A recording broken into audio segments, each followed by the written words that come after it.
Welcome to the channel, Rowdy Nation TV. We're going to get into it. Mo 3, one of the young brothers we lost last year. We lost Mo 3 in November of 2012, November the 12th to be exact. I don't know if a lot of you people know who Mo 3 is, but Mo 3 is from Dallas, Texas. He started off in Dallas, Texas as a drill rapper, but he's a singer, songwriter, hip hop artist who caught the attention of Boozy back in probably like about 2016. But he came out in 2014 with his debut mixtape called Shotters. And when Boozy came to Dallas, he opened up for Boozy, and Boozy seen something in him, and I don't know if he actually signed him, but I know he co-signed him, and they did some music together. You can find Boozy on his mixtape called Badass Mo 3. And Boozy is on the song called Everybody. I don't know if you guys ever listened to Mo 3, aka Melvin Noble. And I just like to also say rest in peace to Melvin Noble, aka Mo 3. And I send condolences out to his family. But we're going to get into it. Like I say, he was born in Dallas, Texas. The brother was 28 years old when he lost his life. And that's a shame. You know, we got these brothers out here barely getting to the bag. And then as soon as they get to the bag, they lose their life. I was listening to a song called True Story from Mo 3. And I didn't even know who Mo 3 was. I was just listening to the song. And I was like, whoever this artist is, man, he's very talented. But I didn't really find out about who he was until he died. And that video from True Story, it's prophetic. You know what I mean? It's like it mirrors it. He damn near prophesied his own death in that video. But anyway, we're gonna get into Mo 3. Like I say, he was born in Dallas, Texas.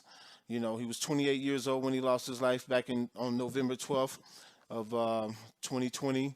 2020 was one of the worst years we had all the way around. I mean, if you name it, it happened. The pandemic, we got the politics. And we definitely not gonna get into that. I make videos about that. You can tune in on another video about that, about the politics side of what's going on in the nation and how we need to stay aware. But anyway, with Mo 3 and how we losing these young brothers in this rap game, it's just totally different now. You know what I'm saying? It's just crazy. Like I said, Mo 3 was coming up in Dallas with a couple more young brothers who were talented. Dallas is coming up. If you don't know, Dallas is coming up on the music scene, on the comedy scene. They got Earl Spence.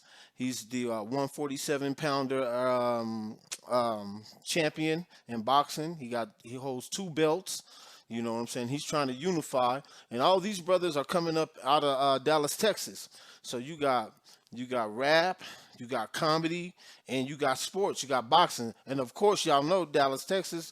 Dallas fans, all the Dallas fans, and Texas fans, everything they go hard in Dallas, they go hard. Everything go big in Texas. Everybody know that. But anyway, with Mo 3, like I say, singers, songwriter, hip hop artist. I heard he walked with a big stick, and I heard he use it too.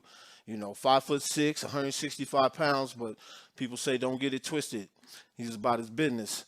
But just like Pac and Biggie, we all know about how sometimes art imitates life, or life imitates art, and you know, but he was a real brother. You know what I'm saying? It's just like I seen on one of his videos where he said he's just talking about what he's seen in his life. What goes on in the hood, and you know how that is. And everybody got a hood, and everybody got a story. You know what I'm saying? So and Mo 3 story to me is very interesting. That's why I wanted to take the time out to see if you guys haven't heard of him. In his early career, he started off with some songs called like Gangsta Love, Hold Your Tongue, in the early part of his career, And then, like I said, he was coming up with some brothers like Trap Boy Freddy and Yellow Beezy.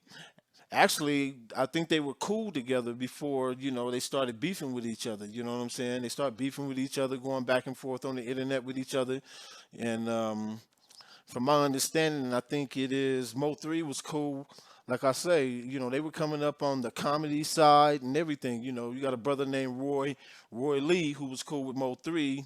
And I think he got into it with Yellow Beezy, a little fight or something at the club. All this stuff is documented. Everything that I'm saying right now, you can look everything up on the internet. And I just want to bring it to your attention if you haven't heard about it. But you can go look up everything that I'm talking about. Roy Lee, you can pull Roy Lee up on the internet. You can pull Trap Boy Freddy. You can pull up Yellow Beezy, and definitely, of course, the man that we're talking about right now, Mo 3, because Mo 3, which is no pun intended, out of the three rap artists out of Dallas that we're talking about right now, Mo 3 to me was the most talented. I've listened to most of his music. I listened to some of don't get it wrong. I like Yellow Beezy too. Don't get it wrong.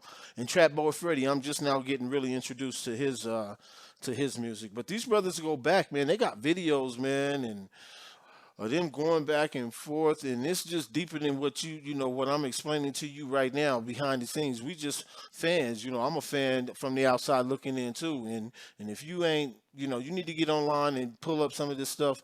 It's too much stuff to go into a long video. You got other bloggers who already done been into it. That's how I found out about it.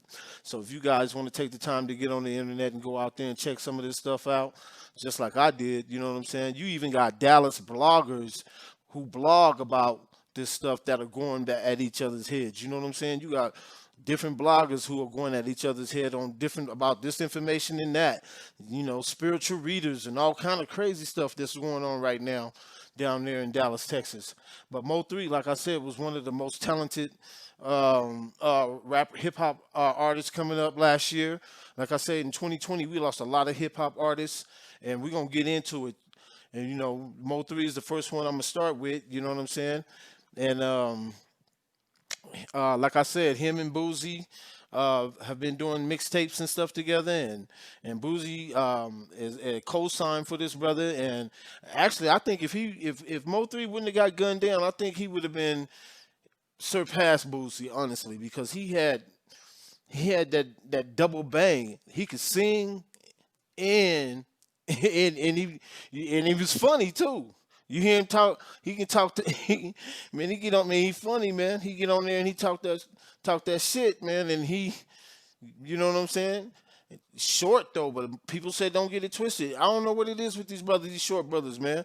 I mean, I don't know if it's a Napoleon complex or something, but like Sammy the Bull, Gravano, all these short people, like Napoleon and all that stuff. These little short brothers be short but mean and be wild and be with it. You know what I'm saying? But like I said, Mo 3, if you listen to his music, I don't know if you do, but if you listen to it, it's kind of like he's speaking it. You know what I'm saying? Everything that he's speaking, it's that gangster. It's that gangster. You know what I mean? And if you live in that type of life, we all know what goes on with that. That happened with Pac and Biggie. Just like we say, we told he young. He 28. You know what I'm saying? He passed at 28. He barely got his foot in the game and try to touch the bag and try to get paid. You know what I'm saying? And for these brothers to bring that beef. Like I said before, there's some underlying gang shit to this shit. You know what I mean? Trap Boy Freddy's a Crip, Yellow Bees is a Crip, and Mo 3's a Blood. Now, I'm not saying that had anything to do with why they this beef started. I more or less think it was because of the music and the competitiveness of the music. I think I've heard people say that the beef made the music better, but we don't want to be losing our young brothers just because of beef and then you bringing it. I mean, we trying to get out the ghetto. We ain't trying to stay in the ghetto, kill each other and to make the music, you see what I'm saying? But I don't know, this new generation is something different, you know what I'm saying? Nowadays, if you ain't got nobody and you ain't got this and that, you ain't nobody in the hood or whatever. But we're going to get into all this and how we got to the point of him losing his life on November the 12th of 2020 among a lot of other rappers that I'm going to be bringing to you on this channel who've lost their lives. Do me a favor. If you like the content, hit a click button.